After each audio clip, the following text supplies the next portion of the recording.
Bon, je sais que ça n'a rien à voir, hein, mais au Barça, il n'y a plus rien qui va. Franchement, c'est pas possible. Qu'est-ce qui se passe là-bas? C'est incroyable. Alors, il paraît que Valverde, il sait qu'il a dit il part pas. Xavi a dit il vient pas, il attend au mois de juin. Les gars ont appelé Coman, ont dit tu viens. Il a dit non, je viens pas parce que moi, sincèrement, j'ai 1 euro à jouer. Bref, tout ça pour dire que Ter Stegen, il est blessé, il joue sous infiltration, on sait pas ce qui va se passer. Luis Suarez est parti pour 4 mois. Franchement, c'est l'apocalypse là-bas. Franchement, c'est l'apocalypse. Il n'y a plus rien qui va. Si tu es un fan du Barça, laisse tomber. Gattuso aura sa première victoire face à Valverde en Ligue des Champions. Vous allez voir, Napoli-Barça, ça arrive. Salam salam outsiders, débrief Super Coupe d'Espagne, débrief commence maintenant. Certains diront ici que Fede Valverde a fait un acte d'anti-jeu. On va être très sérieux. Ce qu'il a fait, effectivement, c'est un acte d'anti-jeu. Le problème, c'est de savoir est-ce qu'il est dans le cadre, dans les règles du jeu en tant que tel. Lui, il est dans les règles du jeu. Donc, on s'en fout de son acte d'anti-jeu. C'est comme ce que Luis Suarez avait fait ici, Ghana-Uruguay en 2010. Quand Luis Suarez, il arrive dernière seconde de jeu, il fait le gardien de but, il empêche les Ghanéens d'aller en demi-finale. Aujourd'hui, voilà ce qu'a fait le petit Valverde. Sauf que Valverde, il est tellement intelligent, il va tellement vite dans sa tête qu'il sait qu'il a qu'une seule demi-seconde pour prendre cette décision-là et il prend la bonne décision. Il fait le tacle juste avant l'entrée de la surface de réparation. En fait, moi, ce qui m'aurait frustré en tant que supporter d'Atlético de Madrid, si j'en étais un, c'était le fait que le tacle, c'est avant la surface de réparation. J'aurais fait, mais bon, Morata, cours plus vite. C'est-à-dire que Morata, lui-même courir, il ne sait pas faire. En fait, Valverde s'est fatigué pour rien. Laisse Morata partir en 1 contre 1 face à Thibaut Courtois dans la forme à laquelle il est en ce moment, il l'aurait quand même raté. C'est incroyable. Zidane, il a remis encore Jovic, il n'y a pas de problème. Les Benzema, les Bell, tout ça, ils sont pas là. Il faut que Jovic joue à un moment donné. Et franchement, Jovic, j'ai l'impression qu'il est meilleur que Mariano. Donc du coup, Jovic, il a joué aujourd'hui. Et franchement, Jovic a été intéressant. On va être très sérieux, Jovic a été intéressant. C'est-à-dire que Jovic, j'ai encore l'impression qu'il est trop timide sur le terrain. Boy, impose-toi, n'aie pas peur. Sois comme l'année passée à Francfort. Prends tes repères et viens et impose-toi. C'est difficile de s'imposer quand tu as Karim Benzema devant toi qui est titulaire indiscutable et tout. Ça, c'est certain. Mais derrière Jovic, franchement, tu sens qu'il y a du potentiel.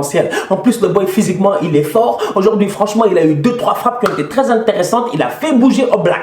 Oblak, je vais en parler. Top gardien de but. Franchement, Johan Oblak, en fait, il a joué déjà blessé. Aujourd'hui, si tu regardes bien la presse espagnole, le boy, il a joué blessé. Hier, il n'était même pas à l'entraînement. Même malgré ça, il a sorti une super performance. Aujourd'hui, le Real Madrid a frappé 10 fois, ils ont cadré. 10 fois, Oblak a tout arrêté.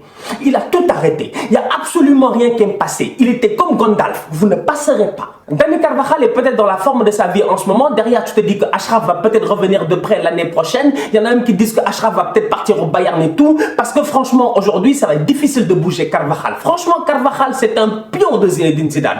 Derrière, tu as Varane et Ramos qui se sont gérés. J'aimerais parler du 4e boy de cette défense-là. Boy Mendy. Franchement, boy Mendy, il se gère. Sincèrement, je ne sais pas combien de latéral gauche Mendy il y a dans ce monde-ci. Il y en a beaucoup trop. Vous êtes trop nombreux. Mais derrière, il y en a un qui se démarque parmi tant d'autres. Au-delà de Benjamin Mendy, c'est Ferland Mendy. Top performance de sa part aujourd'hui. Marcelo, en tant que tel, j'avais l'impression que Zidane était en train de le conserver, de le garder, de le laisser au frais, de lui donner un peu de temps de repos et tout, etc. pour que les gros matchs de Ligue des Champions cette année, en mars et tout, Marcelo soit là. Mais au rythme auquel Ferland Mendy est en train de jouer en ce moment, franchement, entre vous et moi, j'ai l'impression qu'il va être titulaire indiscutable dans cette équipe-ci. Parce que Ferland Mendy n'a qu'un seul défaut dans son football, il ne sait pas centrer, c'est tout. Franchement, c'est tout. Sinon, mis à part ça, tout le reste, Ferland Mendy, il sait faire dribbler, il s'en sort. Évidemment, c'est pas Marcelo, c'est pas un Brésilien, mais le boy, il a quand même le minimal requis, le minimum requis, il s'en sort un peu. Tu vois, défensivement, le boy, il est vif, il est rapide, il passe son temps à faire des doublements et tout. Il a le coffre physique, etc. Franchement, on va être très sérieux.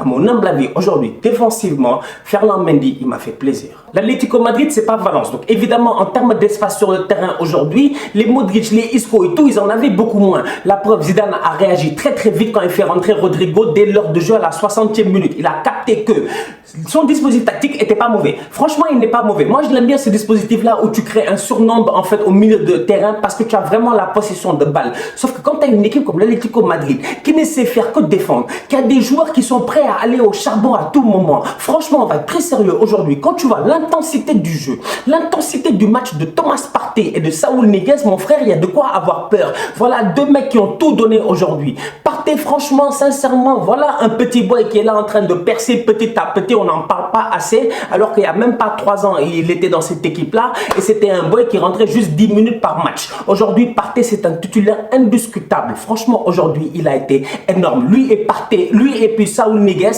1, 2, 3, ils n'arrêtaient pas de sortir sur les crosses, sur les Modric, sur les Isco, pour les empêcher de frapper de loin ou d'avoir des passes en profondeur. Franchement, aujourd'hui, au milieu de terrain, je n'ai rien à dire sur cela. L'Atlético Madrid, malgré le fait qu'ils étaient en infériorité numérique au milieu de terrain, ils ont quand même réussi à tenir parce qu'ils avaient deux monstres là-bas. L'Atlético Madrid et le Real Madrid, c'est une affaire de pénalty. À chaque fois que ces deux équipes-là sont rencontrées en finale, il y a peut-être 90% de chances que les gars aillent au péno. Aujourd'hui encore, ils sont allés au péno. Pauvre Oblak, franchement, miskin à lui, encore une fois, il a perdu. C'est quand même dommage, il a toujours sauté du mauvais côté. Tu as l'impression que les gars ont joué avec ses émotions. Parce que si je ne me trompe pas, la dernière finale, Atlético-Real Madrid, si je ne me trompe pas, le Real avait presque tiré 4 tirs de ses 5, il avait tiré du même côté. Aujourd'hui, tu as l'impression que les boys du Real, quand ils frappaient, ils choisissaient un côté à gauche, un côté à droite, un côté à gauche, un côté à droite. Le pauvre Oblak, il était toujours dans le mauvais timing et il sautait toujours du mauvais sens. C'est dommage.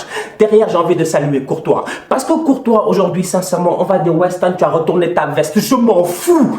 Je m'en fous. Il n'y a que les imbéciles qui ne changent pas d'avis. Et je ne suis pas un imbécile. On va être très sérieux. Courtois, c'est un bandit. Il vient de rentrer dans ma liste des bandits taillés. Non, franchement, Courtois, il est fort. Mais c'est le Courtois de l'Atlético. Mais c'est le Courtois des vieux temps. C'est le vrai Thibaut Courtois. Vous avez vu aujourd'hui ses arrêts. Peut-être qu'il y avait certaines frappes qui n'avaient pas l'air très appuyées et tout. Mais derrière, il fallait être bien placé. Derrière, aujourd'hui, Courtois, à un moment donné, il se rate sur une sortie. Il se rattrape. C'est-à-dire que c'est ça dont on avait besoin de Thibaut Courtois. Franchement, on l'a beaucoup insulté, mais ça fait plaisir. C'est comme un enfant qui croit qu'on l'aime pas parce que son père lui dit « Ouais, va faire tes devoirs, tu vaux rien, etc. et tout, etc. » Mais non, qui aime bien, châtie bien. Courtois, je l'aime bien, je l'ai bien châtié aujourd'hui. Il est trop chaud, franchement. Premier titre de Zizou, franchement, sincèrement, tu prends. C'est une super coupe, frérot. Ça compte dans le classement et tout, dans le palmarès, blablabla. Soyons sérieux, Zizou a encore gagné. Zizou ne perd jamais de finale. Zizou, dès qu'il arrive en finale, il perd. Seulement si lui, il décide de perdre. La preuve, il a fait une tête sur Materazzi. C'est lui qui a décidé de partir et de laisser les Italiens gagner. Mais sinon, Zizou aurait peut-être gagné cette finale-là. On va être très sérieux. Zidane a une baraka de ouf. Et aujourd'hui, sincèrement, sur le terrain, tactiquement, il se gère. Il réussit à tenter quelques coups tactiques à gauche et à droite. Et sincèrement, ça nous impressionne. On s'y attendait pas. On pensait que Zidane, c'était juste un genre de meneur d'hommes et tout. On savait pas que Zidane, derrière, il avait une petite mallette tactique. Et là, il est en train de la sortir. Il est en train de nous montrer son armada. Et j'ai hâte de le voir face au vrai tacticien Pep Guardiola. Parce qu'on va être très sérieux. Pendant que les gars à Jeddah là-bas, ils étaient en train de faire des pénaux et tout, Manchester City, ils ont éclaté Aston Villa 6-1 avec un triplé de Kun Agüero qui est passé devant Thierry Henry comme meilleur buteur étranger de l'histoire de la Première Ligue. J'étais venu ici hier et je vous ai dit que je ne veux pas que Liverpool il batte ici mon record d'invincibilité d'Arsenal. Agüero le lendemain, il bat le record de Thierry Henry. Ils n'en ont plus rien à faire de nos records, nous, Arsenal. Il ne va plus rien nous rester. Franchement, nous, on vit encore dans le passé. On est là en train de parler de nos vieux rêves, de nos vieux titres et tout, etc. Et vous voulez tout nous prendre. Putain, ça fait chier. Franchement, City, ils sont trop chauds. Ils arrivent dans le match face à Aston Villa, taf de but. Riyad Mahrez, il n'a même pas beaucoup de temps à perdre. Agüero, il vient et claque son triplé avec des frappes venues de nulle part. Même Jesus, il a marqué sur une passe, ma foi, de Kevin De Bruyne. La famille, il faut qu'on soit sérieux. Kevin De Bruyne, il faut analyser son cerveau. C'est-à-dire que moi, quand je joue à FIFA ou quoi que ce soit, j'arrive à voir tout le terrain, évidemment. Même si je ne vois pas tout le terrain, j'ai un petit radar en bas qui me montre où sont placés mes joueurs. Kevin De Bruyne, il fait comment pour voir le placement de ses joueurs alors que le gars est en train de débouler sur le côté comme ça. Il déboule comme un malade. Il fait un centre, mec, le centre a traversé tout le terrain. On aurait dit l'Équateur. Et je parle pas du pays, je parle de la ligne imaginaire. C'est incroyable. C'est-à-dire que Kevin De Bruyne, il est dans une autre galaxie, le boy. Franchement, des passes téléguidées, Jesus, il vient, il claque. Bref, ils ont tapé Aston Villa 6-1. Franchement, miskin Aston Villa. Il y avait un temps où Aston Villa, il y avait des Agbon Lahore, il y avait des grands joueurs. Vous vous rappelez pas? Non, les jeunes, ils ne se rappellent pas. Il y avait des Gareth Bale, des Darren Bent, des Agbon Lahore et tout. Mais aujourd'hui, il y a Walou. Cristiano Ronaldo a encore marqué. Au moment où je fais ce débrief là, le match n'est même pas encore fini avec la Roma, mais il est venu, il a claqué son penalty. Franchement, il s'est géré. En plus de ça, dans le match, j'ai regardé la première mi-temps, il fait les passements de jambes et tout. Franchement, CR7 version 2020, 2020, he's back. Ça va faire plaisir en Ligue des Champions. D'un côté, les Parisiens, s'il vous plaît, gérez votre défense. Par pitié, gérez votre défense. Faites des efforts, gérez votre défense. Votre défense, elle n'est pas bonne, c'est pas possible quand même. C'est Keita Baldé qui déboule comme ça, il ouvre toute la défense. Il y a Marquinhos à l'ouest, Thiago Silva à l'est, Ben Yedder, il vient, il vous achève. C'est pas pas du tout normal. Franchement, les gars, faites des efforts. Vous allez en Ligue des Champions, ça va aller très vite. Hein, ça va aller très vite. Certes, vous avez l'avantage face à Dortmund, mais n'oubliez pas que sur les côtés, frère, ça va aller très vite. Tu vas avoir des Marco Reus et des Sancho, ça va aller à 200 à l'heure. Bref, j'ai hâte de voir. D'ici à la famille, on continue à liker, on continue à partager, on active la cloche, vous savez ce que vous avez à faire. Et on se capte très bientôt pour un nouveau débrief. J'espère que vous serez là. Je serai là. Tous outsiders.